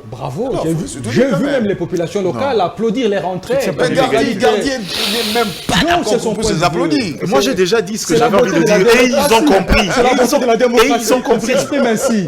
Mais j'ai vu même les populations locales des localités libérées applaudir l'entrée de Ouazalendo. C'est bien. Parce que ces populations ont trouvé quand même un ouf de soulagement. Très bien. Mais que l'État ne dort pas sur ses lauriers, il doit revenir à ses missions de L'État doit protéger récupérer les populations, leurs biens, mais surtout les la intégrité situation. territoriale. Amen. Allez, Isako. Je pense que c'est vous, hein, ce n'est pas votre jumeau. Ben, Ouazalendo, Ouazalendo, moi je mérite d'abord féliciter ce mouvement des jeunes, qui se bat, qui comprend qu'au sein de notre armée, il y a beaucoup d'infiltrations qui n'aident pas à ce que les choses puissent bien avancer comme nous l'attendons tous. Nos Congolais qui prennent les responsabilités. Les risques. Et qui prennent aussi les risques. Il faut les dire, qui ont aussi répondu à l'appel du chef de l'État. Vous vous souvenez, il avait appelé les jeunes à constituer les mouvements d'autodéfense pour pouvoir défendre contre l'ennemi. Vous êtes auteur de tout ça. Bien sûr, défendre la patrie et lutter contre l'ennemi. Mais là où je ne suis pas d'accord, que c'est là où Gardi dit que lorsqu'il libère les territoires ils occupent les territoires qui étaient jadis occupés par le M23, que l'armée, la police viennent récupérer ces zones-là pour pouvoir les sécuriser. Non. Eh bien, lorsqu'ils libèrent les territoires occupés, c'est l'EAC qui viendra occuper ces territoires-là. Parce qu'on considère que ça deviendra comme, en quelque sorte, comme des zones tampons. Il faudra que l'EAC puisse remettre officiellement ces zones-là entre les mains des autorités. Pourquoi? Parce que les Ouazalendo sont des Congolais. Pourquoi doit-on passer encore par l'EAC? Des efforts fournis par des compatriotes, on va laisser à l'EAC. Pourquoi? L'EAC n'a rien foutu. Laissons-nous récupérer ce qu'on a récupéré par nos propres efforts. Que l'EAC aille récupérer des places. Ce sont ces accords. Des mauvais accords. Ces principes-là qui ont été édictés. Les zones occupées par les M23, une fois récupérées par les forces de l'EAC, l'EAC va rester là pendant un temps jusqu'à ce que ces forces-là de l'EAC vont donner les territoires. Mais il y a risque que les Ouazalendo puissent entrer en fraction. Il y a risque que les Ouazalendo puissent entrer en fraction avec les forces de l'EAC. Il y a risque sur ce point-là. Parce qu'ils n'en veulent même pas. Est-ce qu'ils vont accepter? Ils n'en veulent même pas. Ça se passe de cette manière-là. Avoir le moral de ces mouvements-là, de ces jeunes, je pense que non, ils ne vont pas accepter que ça se passe comme ça. Mais je crois qu'ils ils pourront l'accepter, même si c'est une pilule difficile à avaler. Ils pourront l'accepter parce que c'est pour le bien de la cause. Ça sera compliqué. Je parie que ça sera compliqué. On a donc terminé. Vous avez chacun 30 secondes pour le mot de la fin. 30 secondes, je vais me limiter en disant 3 éléments. Le premier, d'abord, c'est de remercier les co-débatteurs. J'ai découvert des intelligences éclairées ici. Même si mon frère Isako, il est très intelligent, mais je constate qu'il peut induire ceux qui peuvent l'écouter en erreur. C'est-à-dire vous n'avez pas le courage de pouvoir dire quand le président de la République est mal conseillé ou fait des choses mal, de pouvoir montrer qu'on devrait éviter ce schéma-là. Même chose pour Denis Kadima, raison pour laquelle moi j'ai l'avantage de suivre tous les processus. Denis Kadima avait tous les avantages possibles, malheureusement, il a fait la pantalonnade du processus. Ça veut dire que pour moi, il faut un chemin critique au niveau de la CENI. Si on fait un chemin critique, on peut savoir qu'est-ce qui a marché, qu'est-ce qui n'a pas marché. Et mon frère Grady a oublié de parler des contraintes financières parce qu'aujourd'hui, Denis Kadima lui-même a reconnu qu'on commence à prendre des prêts ou des emprunts dans des banques. Avec quel taux qui lui a autorisé de faire ça. Voilà autant d'éléments qu'on ne peut pas quand même. Et enfin, je voulais quand même que le président de la République puisse décrisper la situation avant d'aller aux élections. Et quand je parle de décrisper la situation, je suis sûr que ceux qui peuvent faire arriver le message, ils comprennent facilement ce que je viens de dire. Et enfin, la candidature du docteur Mukwege fait peur. Vous êtes partisan de Mukwege? Il est de l'Est. Non, ça n'a rien à faire avec ça. Après, vu qu'on a discuté sur ça, je crois qu'en 30 secondes, ce que je peux dire, c'est que le politique ne doit pas nous prendre pour des dupes. C'est-à-dire la politique où les gens sont habitués à des dialogues avant le processus électoral, qui ait des problèmes, on n'en disconvient pas.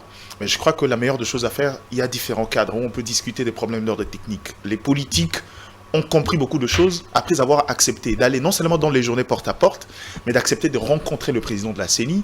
Ils ont trouvé des compromis, ils ont parlé. Quand eux parlaient de vouloir réviser le fichier, on en reviendra, cette question a déjà été élaguée depuis. Il leur a dit, si vous estimez que ce qui était fait mal, on va publier la liste de chaque électeur. Comme ça, ça vous permettra de voir si vous estimez que le travail a été bâclé. Très bien. On leur donnera. Je chute par un élément essentiel. Allez-y. Je crois qu'ici, il faudra à un certain moment qu'on mette fin aux caprices d'ordre politique. Il faut qu'on y mette fin. Je ne pense pas qu'aujourd'hui, si on doit établir une sorte d'échelle, que quelqu'un pourra me dire que Denis Kadima fait mal que Corneille Nangaa ou encore le prédécesseur. C'est le seul qui, en si peu de temps, a eu une dimension managériale, a su corriger les erreurs que nous, on disait dès le départ. C'est la seule chose. Mais je reconnais aussi que le processus, c'est fait pour des politiques. Le processus électoral est un mécanisme politique. Or, à ces niveaux-là, si on a la possibilité d'en ramasser beaucoup plus, il faudra le faire. Merci. Mais pas pour de formations politiques qui décident de se mettre en retrait pour des raisons stratégiques. Moi, je savais, le FCC, c'est une stratégie, mais j'espère, bon, maintenant, même s'ils reviennent, ça sera tard, parce que pour moi, je pensais que le fait que le FCC a quitté le pouvoir, les gens disaient qu'il n'avait plus des bases dans la société. La seule façon de prouver et d'organiser la survie de cette formation, c'était de prouver à la face du monde qu'on peut être dans le processus, on peut ne pas gagner la présidence, mais continuer à agir dans les autres institutions, le Parlement par exemple, le Sénat. C'est ça des bonnes guerres à mon sens. Et je pense que pour une formation qui est née dans le pouvoir, c'était un test grandeur nature. Malheureusement qu'ils ont raté l'occasion de répondre. Joseph Kamanga, vous avez la Alors, Crispin Chibassou, moi je serais très court pour dire aux politiques que nous devons nous habituer avec cet élan démocratique. Après 3 cycles électoraux, nous devons évoluer. Je conseillerais aux politiques que le grand rendez-vous que le peuple congolais attendrait, ce serait ce rendez-vous du 20 décembre. Nous pouvons perfectionner les processus en évoluant. On ne peut pas dire que ce qui est arrivé aujourd'hui, c'est ce qui avait commencé en 2006 avec le déclenchement du processus électoral. Donc, il y a eu évolution. Aujourd'hui, nous sommes avec Denis Kadima. Évoluons, arrivons, respectons les textes, ça veut dire le délai constitutionnel. Et après 5 ans, nous pourrons parfaire le processus électoral que de nous camponner sur les dialogues. Pas des dialogues pour partager ce sont des intérêts politiques. Merci beaucoup, Isako. Ben, je n'ai pas dit sur ce plateau que tout ce qui est fait par Denis Kadima et son équipe est parfait. Je ne l'ai pas dit. Je crois que c'est ça. Je n'ai pas dit que tout est parfait parce que déjà, au départ, ce sont des humains qui agissent et qui font ce qu'ils sont en train de faire. Même si on donnait à Mouchagaloucha la CENI, ce sera pas parfait. Ça voudra dire que rien qu'un humain fait ne peut être parfait. Et donc, le processus tel qu'il est à ce stade, c'est un processus qui est déjà inclusif. La preuve, c'est que même Mukwege, qui hésitait de participer, parce que visiblement, vous faites la campagne de Mukwege, même Mukwege qui hésitait de participer, qui a à plus de 2 reprises refusé de participer au processus électoral, qui a dit qu'il n'avait pas les intentions de devenir président, a rejoint les trains. Pourquoi? Parce que ils ont compris qu'ils pouvaient faire confiance à Denis Kadima. Simplement parce qu'il est en train de bien conduire le processus électoral. C'est un expert, un bon technicien, quelqu'un en qui nous pouvons tous croire pour qu'au finish, à la fin des scrutins, nous puissions avoir des résultats qui reflètent la vérité des urnes. Vous n'avez qu'à voir, 2 mois avant les élections de 2018, la tension qu'il y avait en RDC. Les va-et-vient qu'il y avait. Là, il n'y a pas de tension. Les va-et-vient qu'il y avait. Les diplomates qui quittaient l'Occident, qui venaient. C'est la fin. Mais il faut voir aujourd'hui, c'est la fin. À 2 mois des élections, est-ce qu'il y a la tension? Il n'y a pas de tension. Simplement parce que l'équipe de la CENI dégage une certaine confiance. Sérénité. Merci. Une certaine sérénité. Merci beaucoup. Et ça, même vous vous ne pouvez pas les contredire, Si- bien que vous si- soyez si- du côté de Prochainement, l'opposition. Si les Isako, candidats, prochainement, je vous ferai plaisir d'amener un peu votre jumeau sur ce plateau, comme ça. Son les gens- jumeau est aisé, il parle pas.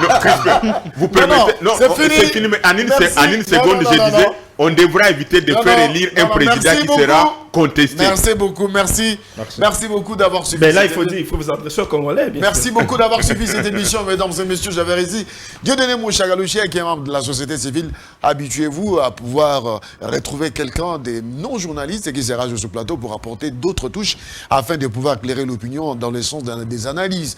Joseph Kamanga, merci beaucoup. Dieudonné Mouchagalouchia, merci. Merci. Merci à Gardi Diane avec ses lunettes des petits français de Sorbonne. Merci beaucoup à Isako. Et j'ai révélé que vous êtes jumeau. Excusez-moi. Mais Je non, je le suis autant. Ah bon? Je suis ah aussi bon, jumeau. je savais pas. Si, je suis aussi jumeau. Oh là là, Ah oui. il y a des jumeaux. Allez, au revoir, à la prochaine.